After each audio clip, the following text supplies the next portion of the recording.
ഇന്നു നടന്ന വ്യാപാര വികസന സമിതിയുടെ എക്സിക്യൂട്ടീവ് യോഗമെടുത്ത മുഖ്യ തീരുമാനം നിങ്ങളെ അറിയിക്കാനാണ് ഈ പത്രസമ്മേളനം. ഈ സ്ഥാപനം ഒരു രാഷ്ട്രീയ കക്ഷി രൂപീകരിക്കാൻ തീരുമാനിച്ചിരിക്കുകയാണ്. നിങ്ങൾ ഈ പറയുന്ന പ്രതിപക്ഷ നേതാവ് ആഴ്ചയിൽ 3 വട്ടം എന്റെ പടി കയറി ഇറങ്ങിയിരുന്നു ഈ അടുത്ത കാലം വരെ. ഇപ്പോ എന്നെ തള്ളി പറഞ്ഞിട്ട് എന്തായി? സ്വന്തം തട്ടകം കൈവിട്ടു പോയില്ലേ അനിയ? ജില്ലാ കമ്മിറ്റി തെരഞ്ഞെടുപ്പിൽ സഖാവിന്റെ ഗ്രൂപ്പിനെ വെട്ടി നിരത്തിയില്ലേ? അതാ ഞാൻ പറഞ്ഞത്, എന്നെ അവഗണിച്ചുകൊണ്ട് ഒരു ശക്തിക്കും കേരളത്തിൽ നിലനിൽക്കാനാവില്ല.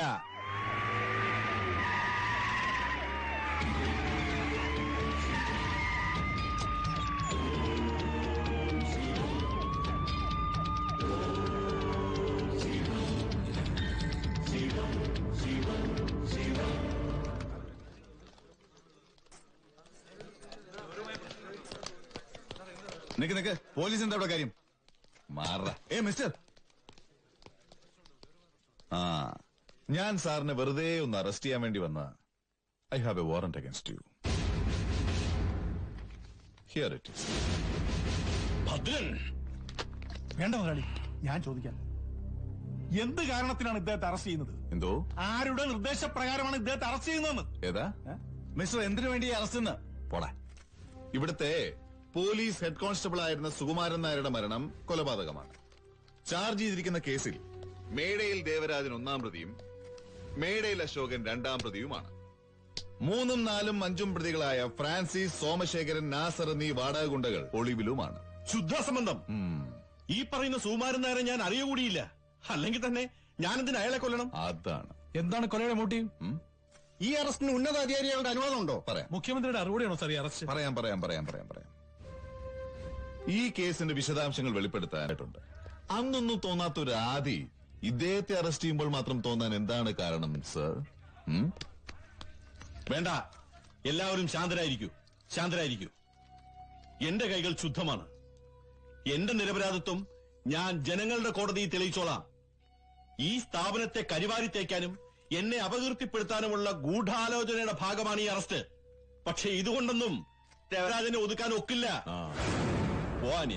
പോവാം ചേട്ടാ, തുടങ്ങിയിട്ടല്ലേ ഉള്ളൂ. അതാ.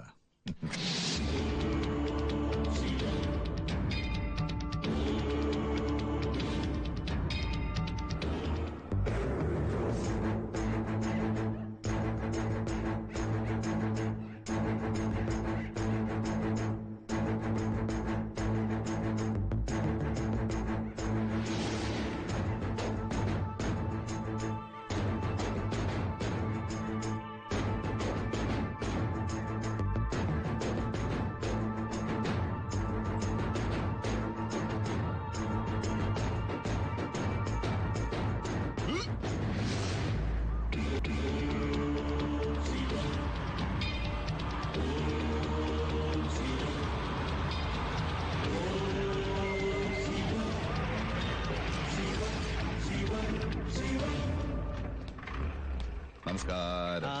എന്താ കാര്യം? എന്താ വല്ല കോളാമ്പിയോ കിണ്ടിയോ തപ്പിയോ ഒന്നാണെങ്കിൽ പോയിട്ട് പിന്നെ വരണം. എനിക്ക് വേറെ ജോലിയുണ്ട്. അതിനൊന്നുമല്ല ചേട്ടാ, എനിക്ക് ഈ വീടൊന്ന് സെർച്ച് ചെയ്യണം. What rubbish! എന്നെ വീട് സെർച്ച് ചെയ്യണം? വകുപ്പുകളൊക്കെ ഇതിലുണ്ട്, വായിച്ചു പഠിക്കേ.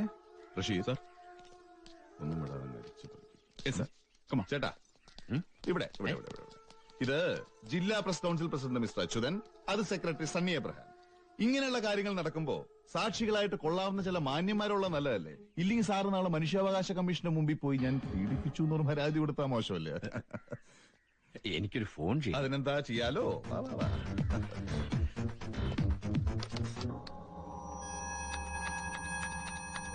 ഹലോ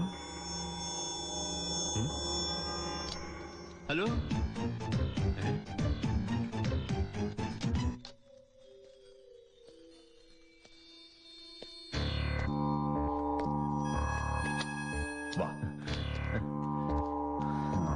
അതെ ചേട്ടാ, ഇങ്ങനൊരു റെയ്ഡ് നടക്കുമ്പോ നമ്മൾ അതിനോട് പൂർണ്ണമായിട്ട് സഹകരിക്കണം. നമുക്ക് ശരിയാക്കാന്നേ.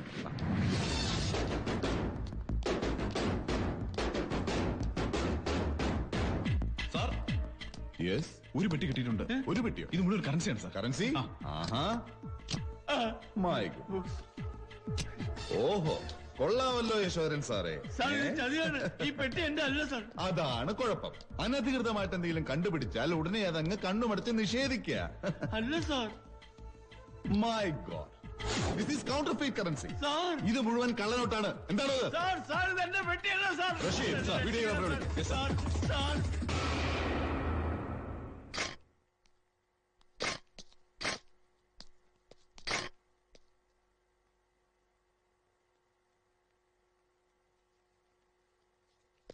ആ, ഇൻഫർമേഷൻ കിട്ടുമ്പോ ഇത്രയും വലിയ കോളായിരിക്കും നമ്മൾ വിചാരിച്ചില്ല അല്ലേ? അപ്പൊ റിസോർട്ടിന്റെ പുറകിൽ ഇതായിരുന്നു പരിപാടി അല്ലേ? യാ യാ യാ. അങ്ങോട്ട് മാറി നിൽക്കണം.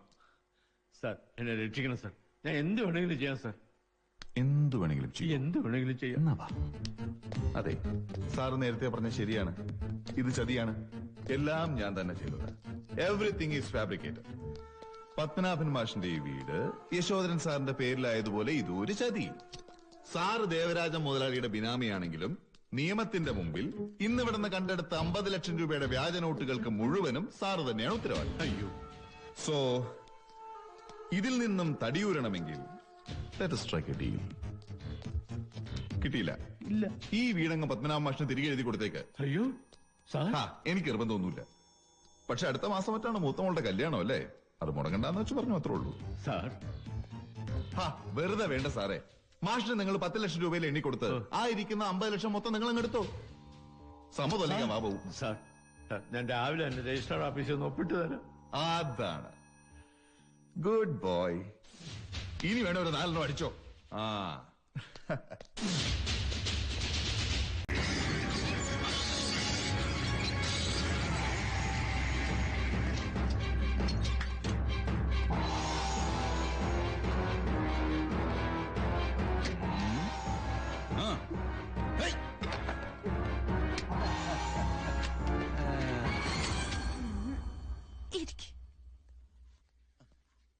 ഡോക്ടർ,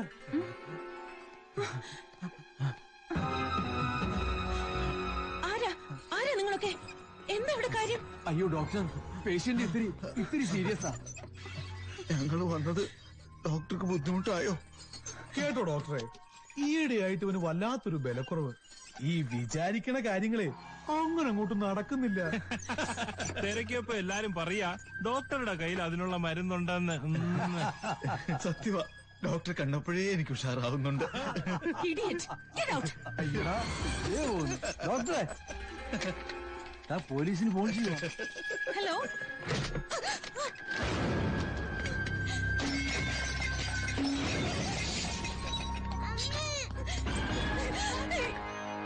നിന്റെ കെട്ടിയവനോട് പറഞ്ഞേക്കണം സർക്കിളിന്റെ പണി മാത്രം ചെയ്താൽ മതിയെന്ന്. മാസാമാസം കിട്ടുന്ന വാങ്ങി പോക്കറ്റിലിട്ട് നടന്നോണെന്ന്. അല്ല, കഴപ്പ് കൂടുതലാണേലേ വല്ല പോക്കറ്റ് അടിക്കാരന്റെയോ മുച്ചീട്ട് കളിക്കാരനോ മേത്തട്ട് കേറാൻ പറ. ദേവരാജ മുതലാളിയുടെ ഇടപാടുകളില് ഇനിയും തലയിട്ടുകൊണ്ട് വന്നാ മോക്ക് അച്ഛനില്ലാതെ വളരേണ്ടി വരും.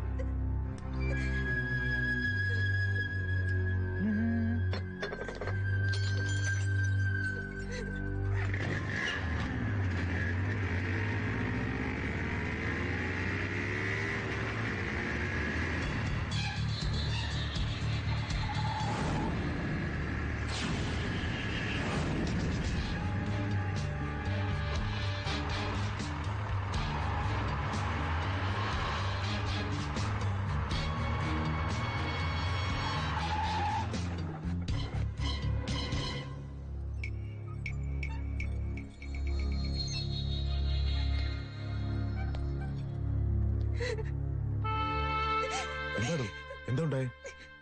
അവരെല്ലാവരും കൂടെ ഇവിടെ കയറി വന്ന് എന്നെ മോളെ മോളെ ഒന്നുമില്ലടാ, പേടിക്കണ്ട. കരയല്ലേ? അച്ഛനല്ലേ? കരയല്ലേ? പേടിയെന്ന് ഞാൻ പറയുമ്പോ കേട്ടില്ലല്ലോ. ഇപ്പൊ സുകുമാരൻ നേർക്ക് സംഭവിച്ചു പോലുമല്ലോ. Sorry.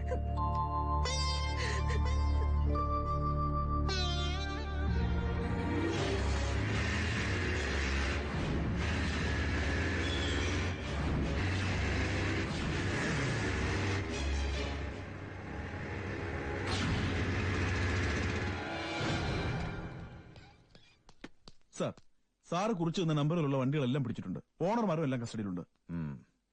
Come on let me see. ആരവരൊക്കെ? സാറ് തന്ന ലിസ്റ്റിലുള്ള വണ്ടികളുടെ ഓണർമാരാ. നീ സി എ ജയത്തിന്റെ വീട്ടിൽ കയറി തന്തല്ലാടിയോ കയറോ? ഇങ്ങോട്ട് പോടാ. ഇതെന്താടോ PWD ഓഫീസോ? അല്ല സർ.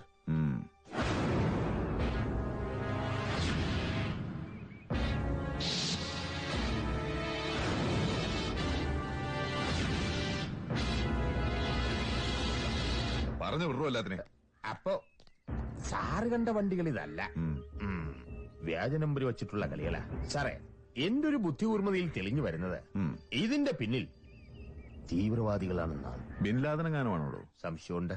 അതുകൊണ്ട് നമുക്ക് വിശദമായിട്ടൊന്ന് അന്വേഷിക്കോ. കോപ്പേ, ഇത്തരം ചില തൊട്ടി നമ്പറുകൾ വെച്ച് കൂടുതൽ അങ്ങോട്ട് പൊലിപ്പിക്കണ്ട. ഇത് ഞാൻ കൈകാര്യം ചെയ്തോളാം. അതാണ്. അതെ ശരി.